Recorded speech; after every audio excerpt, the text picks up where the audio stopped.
Hi guys, my name is Evan Emmanuel and I have been selected as an intern at the Sparks Foundation for the month of March 2021.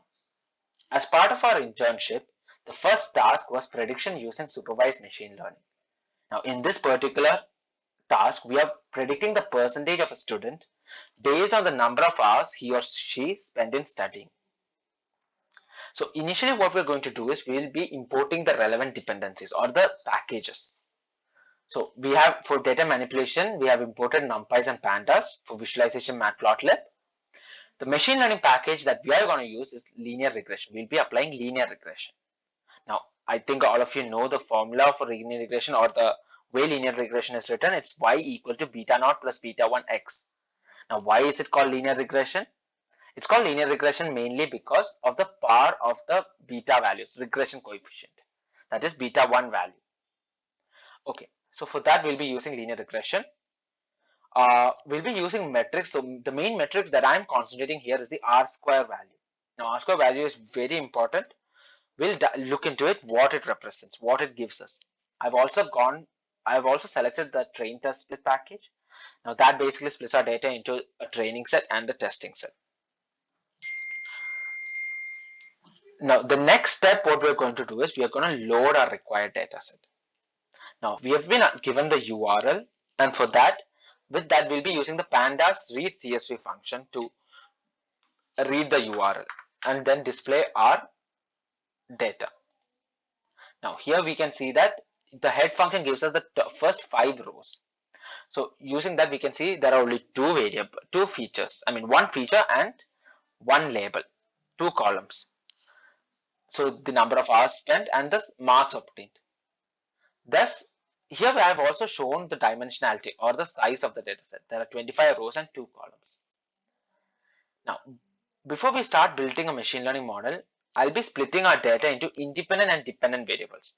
Independent variable is basically your x values and dependent variable is your y values in your linear regression formula, y equal to beta naught plus beta 1 x.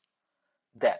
Now for x value I've used the ilog function, and what this code basically says is I want all the rows but I don't want the last column.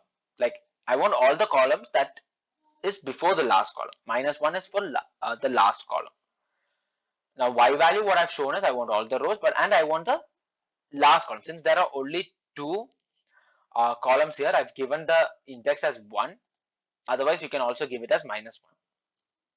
Now before we go into a machine learning proper building, we just have to see how whether if there is any correlation between the 2 variables. Now since it's a linear regression or a simple linear regression, a scatter plot will be more than enough to tell us whether if there is any correlation between the 2 variables. And here we can definitely see that there is a positive correlation.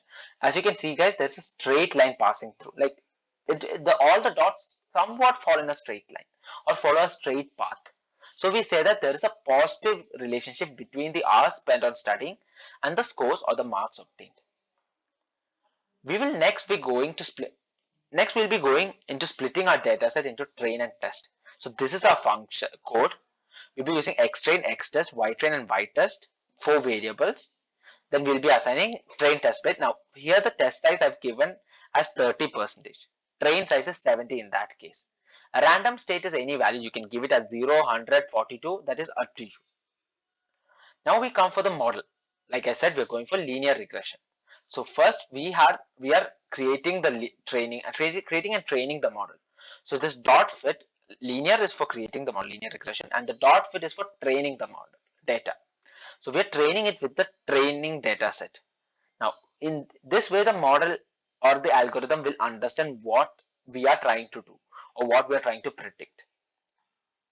Next we'll be making our predictions and evaluating the performance. So for that we'll be using the linear.predict. So we have our y test values. We're predicting from our x test. Now our x test is basically all the variables or all the features in the test data set. So in that way we have gotten our y predicted values. Now what can be done is, yeah, as you can see in this last I've shown, the actual value was 81 and the predicted value was 83. It's somewhat close, not entirely close, but there is a small difference. But if you can see here, 21 and 27, that is a huge difference. Or let's say 42 and 34. These are all huge differences. There is a really high difference there. So that means this particular model, you can also do it, make it much more better. But we can see here that the R square value is giving us 94%. Now, what does the R square tell us? The range of the R square value to be noted is always between 0 and 1. We're getting a 1 is always better, or somewhat close to 1 is better. So since our value is close to 1, we can say that most of the variation of the dependent variable, that is the scores, is explained by the independent variable. Now we'll be plotting the best fit line. Now the best fit line is basically y equal to mx plus c, or y equal to beta naught plus beta 1 x. That is the best fit line. So we'll be using the linear dot coefficient, that is basically your beta 1 value, and the intercept term is your beta naught value. And with that, you'll be plotting the best fit line, and we can see that it's a straight path, like we said, without the best path itself. Best fit line itself, I'm so sorry. Now here, as you can see, we have compared. Now we'll be making our predictions. Now our main aim is to see if a student studies for 9.5 hours, 9.25 hours per day, how much is that student expected to score? So basically, after doing the calculation, we have initialized, we have set the variable as 9.5, 9.25, I'm so sorry.